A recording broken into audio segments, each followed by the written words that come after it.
আজকে তোমাদেরকে দেখাবো টক দই থেকে ব্যাকটেরিয়া পর্যবেক্ষণ। নাম শুনে কেউ কেউ হয়তো একটু অবাক হইতেছ। দইয়ের মধ্যে ব্যাকটেরিয়া, আমরা যে দই প্রতিনিয়তই খেয়ে থাকি ওটার মধ্যে ব্যাকটেরিয়া থাকে, তাহলে খাইলে আমাদের কোনো সমস্যা হয় না? বা এটা আমাদের শরীরে কোনো সমস্যা করতেছে না? বা এই পচা জিনিস, ব্যাকটেরিয়া থাকলেই তো পচা, তাহলে এটা আমরা খাইতেছি কেন? কিন্তু ব্যাকটেরিয়া কিন্তু অলওয়েজ হচ্ছে যে পচা জিনিস হয় এরকম না। আমাদের শরীরেও কিন্তু অনেক ব্যাকটেরিয়া আছে যারা আমাদের জন্য অনেক উপকার করে। ব্যাকটেরিয়া ভালো দিকও আছে, খারাপ দিকও আছে। তো একটা ভালো দিক হলো আর কি এই মজার দই তৈরি করা। তো প্রথমে আমরা একটু বুঝে নিব দুধ থেকে কিভাবে ব্যাকটেরিয়া দই তৈরি করে। তাহলে চলো আমরা এই জিনিসটা একটু বুঝে নিই। তোমরা অনেকেই হয়তো জানো দুধের মধ্যে যে শর্করা থাকে ওর নাম হলো ল্যাকটোজ শর্করা। ব্যাকটেরিয়া এসে এই ল্যাকটোজ শর্করা থেকে তৈরি করে ল্যাকটিক অ্যাসিড।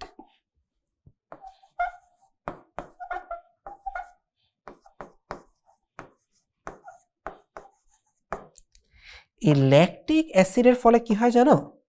ল্যাকটিক অ্যাসিড তৈরি হওয়ার ফলে দুধের মধ্যে অ্যাসিডের পরিমাণ বেড়ে যায় এবং তখন ওখানে পিএইচটা কমে যায়। অ্যাসিড বাড়া মানে হলো কি বলতো? পিএইচ কমা। এগুলো তো হচ্ছে তোমরা জানো। এবং এই অ্যাসিড বাড়া বলো বা পিএইচ কমাই বলো, এর ফলে দুধের মধ্যে কিছু চেঞ্জ আসে। সেটা হচ্ছে দুধের উপাদান, যেমন হলো দুধের যে প্রোটিন বা ফ্যাট যেগুলো আছে এগুলো কাছাকাছি চলে আসে। জিনিসটা এতটা সিম্পল না, কিন্তু তোমাদেরকে সিম্পলি বোঝানোর জন্য এটাই বলতেছি। এরা কাছাকাছি চলে আসে বা ঘন হয়ে যায় এবং তখনই আমরা এই দইকে দেখতে পাই। তো এভাবেই আসলে সাধারণত দই হয়ে থাকে। এখন আমি হয়তো বললাম যে এইভাবে এইভাবে ব্যাকটেরিয়া দুধ থেকে দই বানাই, তোমরা এখন বিশ্বাস করবা কিভাবে? এখন আসলে তোমাদেরকে হাতে কলমে আমরা পরীক্ষা করে দেখাবো যে দইয়ের মধ্যে ব্যাকটেরিয়া থাকে। তাহলে এই এক্সপেরিমেন্টের জন্য আমাদের কি দরকার পড়বে? এই এক্সপেরিমেন্টের জন্য আমাদের যে প্রয়োজনীয় উপকরণ যেগুলো দরকার পড়বে, আমাদের একটা বুনসেন বার্নার লাগবে, আমাদের দই লাগবে, কিছু ড্রপার লাগবে, নিডেল লাগবে, এছাড়া নাড়ানোর জন্য, দ্রবণ নাড়ানোর জন্য একটা নাড়ানি লাগবে, আমাদের এখানে পরিষ্কার বিশুদ্ধ পানি লাগবে, এছাড়া আমাদের একটা খালি বিকার বা অন্য যে কোনো সাধারণ পাত্র হলেও চলবে, আমাদের এখানে ক্রিস্টাল ভায়োলেট লাগবে, এছাড়া আমাদের ছোটখাটো একটা চামচ বা স্প্যাচুলা জাতীয় কিছু একটা লাগবে আর লাগবে হচ্ছে কাচের স্লাইড। এবং ব্যাকটেরিয়া দেখার জন্য অবশ্যই কি দরকার পড়বে বলতো? দরকার পড়বে একটা অণুবীক্ষণ যন্ত্র। তো এই কয়েকটা জিনিস আমাদের আজকের এক্সপেরিমেন্টের জন্য লাগবে। তাহলে আমাদের প্রয়োজনীয় উপকরণ তো আমরা দেখে ফেললাম।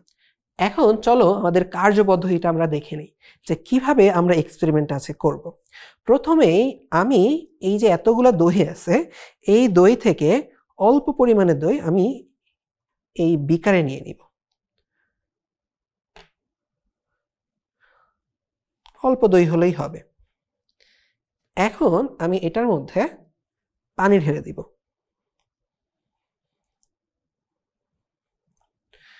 পানি ঢেলে দেওয়ার পরে এখন আমি নাড়ানি দিয়ে এটাকে খুব ভালো করে এটাকে আমি নাড়িয়ে ফেলবো।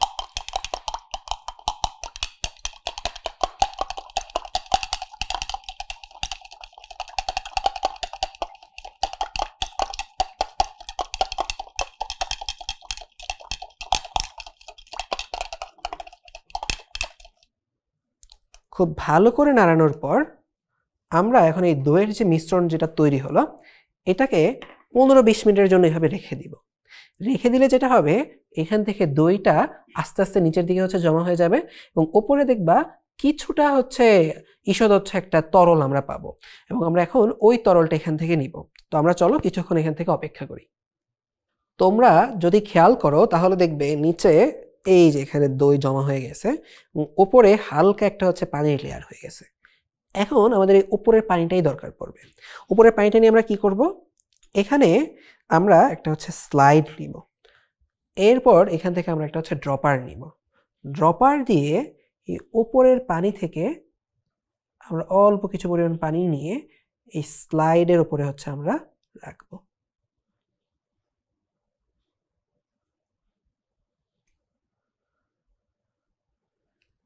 এখন স্লাইডের ওপর এই পুরো পানিটা ছড়িয়ে দেওয়ার জন্য আমরা এই নিডলটা ইউজ করব।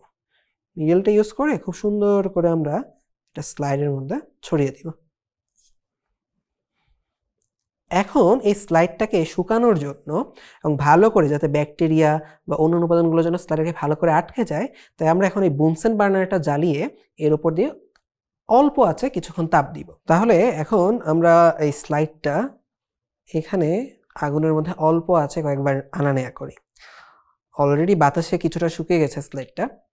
এর ফলে কি হচ্ছে জানো, উপরের যে ব্যাকটেরিয়া যেগুলো ছিল বা দইয়ের যে আমরা দ্রবণের যে লেয়ারটা এখানে দিছিলাম, এটা খুব ভালো করে এখানে আটকে যাচ্ছে। কেন এখানে আটকে যাচ্ছে, কেন আটকায় ফেলা জরুরি, এটা আমরা একটু সামনে তোমাদেরকে বলবো। তো মোটামুটি এটা শুকিয়ে গেছে, আমরা এটা এখন নিয়ে নিতে পারি। এখন আমরা যে কাজটা করব সেটা হলো এখান থেকে অল্প পরিমাণ ক্রিস্টাল ভায়োলেট আমরা এই স্লাইডের মধ্যে দিব।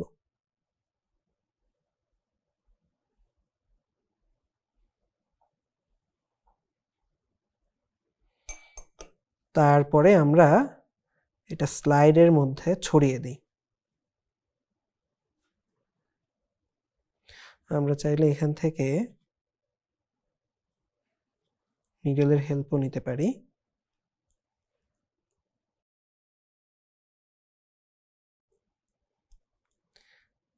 ক্রিস্টাল ভায়োলেট দেওয়ার পরে আমরা কিছুক্ষণ অপেক্ষা করব। এখন আমরা এই স্লাইডটাকে পানি দিয়ে খুব অল্প পানি দিয়ে ধুয়ে নিব। তো আমি এখান থেকে পানি নিয়ে নিলাম, এটাকে ধোয়ার জন্য আরেকটা ছোট বিকার নিয়ে নিলাম। অল্প অল্প করে আমরা পানি দিয়ে ধুয়ে ফেলতেছি। মাথায় রাখবে যাতে পানি খুব জোরে যেন না যায়।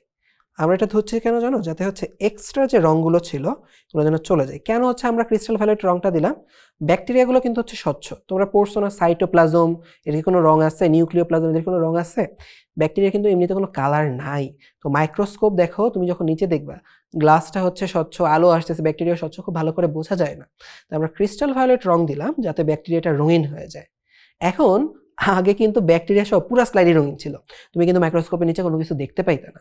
তো এখন আমরা হালকা করে পানি দিয়ে ধুয়ে দিতেছি, যার ফলে যেটা হবে এখানে শুধু ব্যাকটেরিয়া, রঙিন ব্যাকটেরিয়াগুলোই থেকে যাবে এবং এক্সট্রা যা রং ছিল এগুলো ধুয়ে চলে গেল।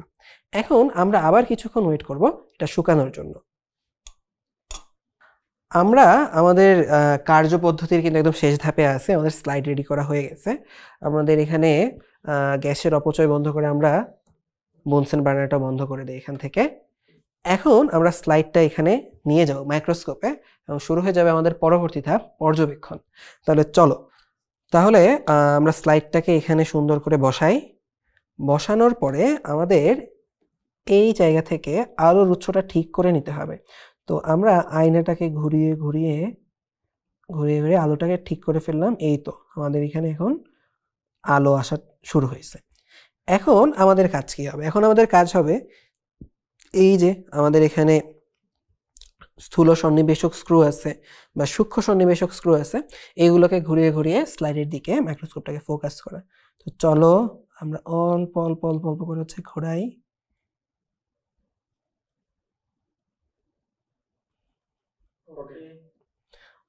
এই তো দেখতেছো আমরা কিন্তু ফোকাস হয়ে আবার আমাদের চলে গেছি একটু। তো চলো আমরা এখন সূক্ষ্ম সন্নিবেশক স্ক্রু যেটা আছে এইটাকে ঘুরিয়ে ঘুরিয়ে আবার ঠিক করে ফোকাস করি।